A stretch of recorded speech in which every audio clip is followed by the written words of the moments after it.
Hey everybody, Nick Espinoza, your chief security fanatic here. And this week's Breaches of the Week is absolutely insane. It is just getting longer and longer out there. But before I begin and dive into those, I'd like to thank the following people that sent me messages or however it was that they sent me all of this to notify me about it. It's always appreciated. And that would be David Walker, Jason Dance, Barrett Peterson, and Jacqueline Wolf. Thank you so much. And with that, let's just get going because there's so much to cover in our segment here. Let's first start with Stelco, which apparently is the steel company of Canada. They were targeted with a cyber attack last week. And to quote, Stelco is implementing its backup and recovery plans to fully re-establish its systems as quickly as possible, and some business functions may adversely be affected during the recovery process. That is their news release. They are investigating this incident basically to understand its impact, and I don't know much more about that or much more about it until they say anything, so hopefully they'll get recovered very quickly. Moving on, let's go to Wisconsin and talk about their unemployment system because some Wisconsinites on unemployment are receiving letters from the state's Department of Workforce Development, which oversees unemployment payments. They said a cyber attack gave a, quote, unknown imposter access to their bank accounts and personal information. Now, the Department of Workforce Development says Wisconsin was one of several states to detect, and I quote, unauthorized intrusions of state UI data originating from Japan, South Korea, Russia, and inside the United States. A spokesperson says the department believes that the cyber attack or attacks were able to access at least 116 active unemployment accounts. Essentially, it was a credential stuffing attack, and people were seeing money actually withdrawn from their bank accounts because they had given the unemployment system their bank info. Not a good sign. Moving on, let's talk about a company called Harvest Finance because an attacker stole roughly $24 million worth of cryptocurrency from basically this service, which is a decentralized finance service. And they are essentially a web portal that lets users invest cryptocurrencies and then farm the price variations for small profit yields. Now, this attack took place on October 26th and was almost immediately confirmed by their administrators in messages that they posted to both Twitter and their Discord channel. Now, according to these messages, the attacker invested large quantities of cryptocurrency assets in its service, then used a cryptographic exploit to essentially siphon the platform's funds into their own wallets. That's obviously a major exploit that they've got there. So if you use Harvest Finance, heads up to you. Moving on. Let's talk about the Swedish Parliament, or specifically a company that is affecting the Swedish Parliament, because a total of 19 gigabytes of information and around 38,000 files were stolen from security group Gunnebo by one or more attackers in August. Now, among the leaked documents were details of the security arrangements for the Swedish Parliament and confidential plans of the Swedish tax agency's new office, and just on and on and on. Also, plans for bank vaults in at least 2 German banks were leaked, while other documents show the alarm systems and surveillance cameras at a branch of the SEB Bank in Sweden were also exposed as well. Now, headquartered in Sweden, Gunnebo is a multinational company with nuclear power plants, hospitals, and airports, not to mention governments and banks, among its international customers. And if they get hit, I think I might be reporting on that one for weeks as everybody starts disclosing. Moving on. Let's talk about the Sky Lakes Medical Center in Klamath Falls, Oregon, and to quote their direct statement, earlier today, Sky Lakes Medical Center was the victim of a ransomware attack. Our computer systems have been compromised. As of right now, we have no evidence that patient information has been compromised. However, communications with the medical center will be a little complicated until we get our systems operating again. Our entire Sky Lakes team is working to counter this attack, and we will keep you updated on the ongoing details of our efforts to return business back to normal. Emergency and urgent care remain available. So hopefully Sky Lakes Medical Center will basically get themselves back online fully. Good luck, guys. Moving on, let's talk about Motec Water Management. because more than 100 smart irrigation systems deployed across the globe were installed without changing the factory's default setting, which was no password, therefore leaving them vulnerable to malicious attacks. And this is according to recent security findings from the Israeli security research firm Security Joe's. Now, Motec's system allows for real-time control and monitoring of irrigation for both agricultural and turf landscaping installations via desktops and mobile phones. Sensor networks allow for flexible and real-time allocation of water and fertilizer to different valves in the system, and therefore access to this could result in an attacker being able to flood fields or over or under deliver fertilizer or water, and that's obviously a very serious issue for agriculture and everything else. Hopefully, those people will start using passwords. Moving on, let's talk about the Enel Group. They are an Italian multinational energy company with more than 61 million customers across 40 countries. They suffered a second wave of ransomware attack this year, and this was the NetWare ransom operator gang, and they are asking for 14 million in ransom for the decryption key. The attackers claim to have stolen several terabytes of data from the company and are threatening to leak them if the ransom is not paid, which is very typical of NetWalker. So heads up if you are a customer or work for Enel, the Enel Group, the Italian multinational energy group. Moving on, let's talk about SonarQube. If you don't know who they are, they're an open source platform for automated code quality auditing and static analysis to discover bugs and security vulnerabilities in projects using 27 different programming languages. The FBI has issued a flash warning of basically attackers stealing data from U.S. government agencies and enterprise organizations via internet exposed and insecure SonarQube instances. And to quote the report or the alert, beginning in April of 2020, the FBI observed source code leaks associated with insecure SonarQube instances from U.S. government agencies and private U.S. companies in the technology, finance, retail, food, e-commerce, and manufacturing sectors. So this may be another one that I'm reporting on like crazy. If they don't lock their SonarQube instances down, that's going to be a huge, huge problem. Moving on. Let's talk about an undisclosed European government organization, because according to a report published by Accenture's Cyber Threat Intelligence, Russia-linked cyber espionage group Turla has hacked into systems of an undisclosed European government organization. Now, the Turla APT, or Advanced Persistent Threat Group, is also known as Snake, Uberos, Waterbug, Venomous Bear, and Krypton. They've been active since 2007, targeting diplomatic and government organizations and private businesses in the Middle East, Asia, Europe, North and South America, and former Soviet bloc nations. I find that interesting wording from the article. Now, the list of previously known victims also includes things like the Swiss defense firm RUAG, the United States Department of State, and the U.S. Central Command. The attack against this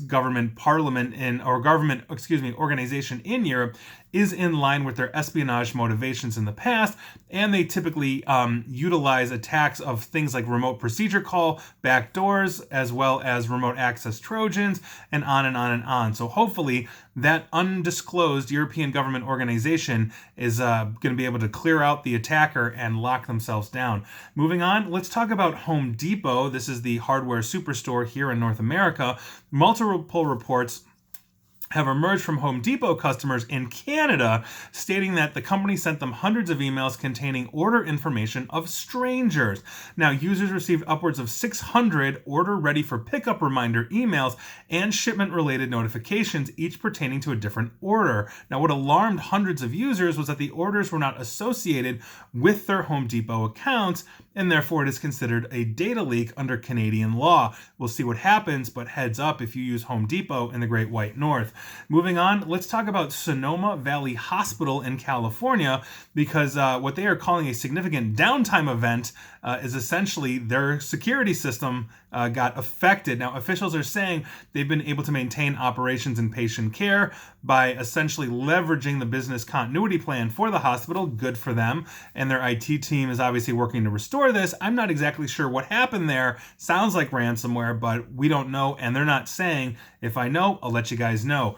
Moving on, let's talk about the Wyckoff Heights Medical Center in Brooklyn, as well as the University of Vermont Health Network, who are the latest victims of the Ryuk ransomware gang. This basically comes on the heels of the FBI and DHS's CISA, that's the Cybersecurity and Infrastructure Security Agency, as well as the HHS, the Department of Health and Human Services, issuing a joint alert, basically warning hospitals and medical institutions that we're going to see a wave of ransomware attacks coming out of Russia. And ta-da, here we are. Very big problem. So with that, let's talk about Chatham County, North Carolina, moving on, obviously, from those two hospitals. Because they just had a cyber attack that rendered their government network, email, and phone lines inoperable for an undetermined amount of time. And that is according to County Manager Dan LeMontagne, I believe I'm pronouncing that correctly, basically emailing local news. Now, the incident did not affect the county's early voting or 911 communications, and so hopefully they'll get back online. But that is obviously a very serious problem. And with that, let's move on to Aetna. If you recall them, they are a massive insurance carrier here in the United States. This is an update because they had 3 data breaches within a 6-month period in 2017, and now the chickens have come home to roost because they just got a $1 million fine from the U.S. government. Now, Aetna has agreed to pay this fine and to adopt corrective actions to basically settle what they are calling potential violations of the HIPAA compliancy rules, and so that's obviously a huge issue. Now, the payment that they're going to pay will go to the Office for Civil Rights and the U.S. Department of Health and Human Services, and so we'll see how they distribute that money. But heads up, if you use Aetna, if you weren't aware, a couple of years ago they got your data hit. Moving on. Let me give you an update on Morgan Stanley. They are agreeing to pay $60 million fines for repeated failures to adequately protect customer data when disposing of old equipment. I actually reported on this a while ago. Now, the U.S. Department of Treasury Office of the Comptroller basically said this week that both Morgan Stanley Bank N.A. and Morgan Stanley Private Bank N.A. failed to take proper precautions to protect customer data when it shut down 2 of its data centers for its U.S. wealth management operations in 2016. The bank did not maintain an inventory of computer data on those systems, and it did not properly oversee the contractors it hired to make sure the customer data had been wiped from the old equipment. This is apparently according to the order from the Treasury's office. The bank informed affected customers this past July, which is when I reported on it, after it was instructed to do so by the OCC, and it's going to provide 2 years of free credit monitoring and fraud detection services with Experian, which is basically table stakes at this point. So heads up, it's all the more reason why you need a good asset management solution for your business. You might be able to avoid $60 million in fines, because I guarantee you asset management is way cheaper. Moving on, let's talk about 34 million user records stolen from 17 different companies because a threat actor is selling account databases containing this, and it's starting to hit the dark web. Now, on October 28th, a data breach broker basically created a new topic on a hacker forum to sell stolen user databases for 17 companies. This person eventually talked to Bleeping Computer, who told them that they were not responsible for hacking into these companies, and they are simply acting as a broker for the actual attacker. Now, they were also asked how the attacker gained access to the sites, and the seller stated that he wasn't sure if he or she wanted to disclose. Now, the stolen databases are typically first sold in private sales. Those obviously range anywhere from $500 up to maybe $100,000, but after some time, it's common for stolen databases to be released for free on hacker forums and all of that. So we'll see where this goes, but that's obviously a very huge issue for them. And hopefully, none of these companies, and I don't know which ones they are, hopefully they've got themselves locked down. Moving on. Let's talk about the Wisconsin GOP. I actually mentioned them on Saturday's election security news.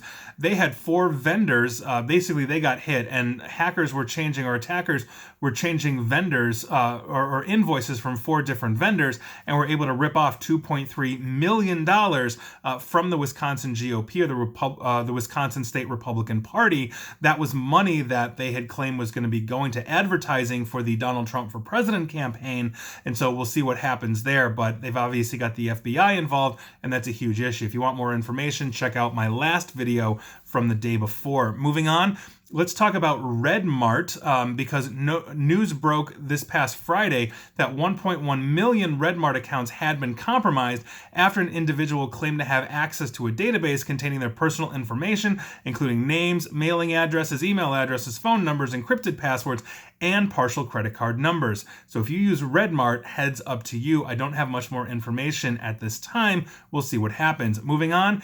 Let's talk about Blackbaud real quick because I want to give you an update on them. As you know, almost every week we've got multiple organizations that have been coming out saying, oh, I had a Blackbaud data breach, and all of that. Obviously, have been a very serious issue. This week we've got one, and that would be Rady's Children's Hospital in Southern California. Interestingly enough, I actually did a video, or rather, they were part of my breaches of the week, so I want to say a few months ago, when they had another data breach outside of Blackbaud. So obviously a huge issue, but if you use Rady's Children's Hospital, understand your donations to them just got affected. Moving on, let's talk about Nitro PDF. Now, they are claimed to be used by over 10,000 businesses with 1.8 million licensed users. Now, this is an application used to create, edit, and sign PDFs and digital documents, which obviously makes sense. They seem to be a bit of a Adobe competitor there, Adobe obviously being the largest one of them. But they are saying that companies like Google, Apple, Microsoft, Chase, and Citibank all use Nitro PDF, and on October 21st, Nitro Software issued an advisory to the Australia Stock Exchange stating that they were affected by, and I quote, a low-impact security incident, but that no customer data was impacted. It turns out there's way more to this story than they had initially stated. Now, cybersecurity intelligence firm Cybel, talking to reporters, said that a threat actor is now selling the user and document databases as well as 1 terabyte worth of documents they claim they have stolen from Nitro Software's cloud. Now, the data is being sold in a private auction, and the starting price for this on the dark web is $80,000 US. Cybel also states that the user_credential database contains 70 million user records containing email addresses, full names, bcrypt hashed passwords, titles, company names, IP addresses, and other system-related data. That's insane. So wow, if you use Nitro PDF, heads up to you. And finally, let's talk about Vastamo, which I believe I'm pronouncing correctly. They are a private company that operates 22 locations across Finland and employs some 300 psychotherapists. Now, attackers have demanded 40 Bitcoin, or roughly 450,000 euros, from Vastamo in exchange for not publishing stolen data, but the clinic reportedly did not pay the ransom. Now, an investigation into the incident has been mounted involving the Finnish Cybersecurity Center, the National Bureau of Investigation, and as well, not to mention cybersecurity experts from private sector companies in Finland and around the world. The Office of Data Protection has also been notified, but here's where it gets insane. The clinic did not say when the breach happened, but it said this past Sunday that they received permission from the police to start contacting affected patients on October 21st. So this was a week ago Sunday. The blackmailer had released some of the patient information the morning after. A lot of attackers will do that to say, here's proof I have your data, please pay me. So even if you restore, you don't want this dumped. Now here's where this gets just nuts. Some patients, actual patients, not the business, have started receiving blackmail emails about a week ago Saturday, in which the attackers were asking for between 200 to 500 euro for not publishing the patient's stolen data. Apparently, more than 200 patients received this email. The clinic and the authorities advised the affected patients not to pay, especially because it can't be confirmed that the attacker and the sender of the email are the same person, and therefore there is no guarantee that paying will result in the information not getting released. Meaning, your very personal information is there because the stolen data, according to the reporting, contains personal and health information, including therapist session notes, dates of visits, care plans, management goals and statements, but it does not include video sessions, as Vastamo apparently does not record things. That is obviously a huge, huge issue. People go to therapists to talk about some of their most intimate problems, the most intimate details of their lives, and to have that dumped out onto the dark web, or to be threatened with that That has got to be very triggering. It's got to be very problematic. It's got to just basically cause anxiety in a whole bunch of people that probably already have a whole lot of anxiety. So that is a huge, huge problem. And hopefully this issue will go away and none of these patients will be affected. But at this point, that's probably too late, and that's unfortunate. And so those were your breaches of the week. And wow, I mean, talk about insane, but we got to move on. Were you affected? Let me know. And please like, share, follow me here on Facebook and Twitter at NickAESP. And as always, Nick A, and also on YouTube as well. And as always, stay safe and stay online. Thanks, everyone.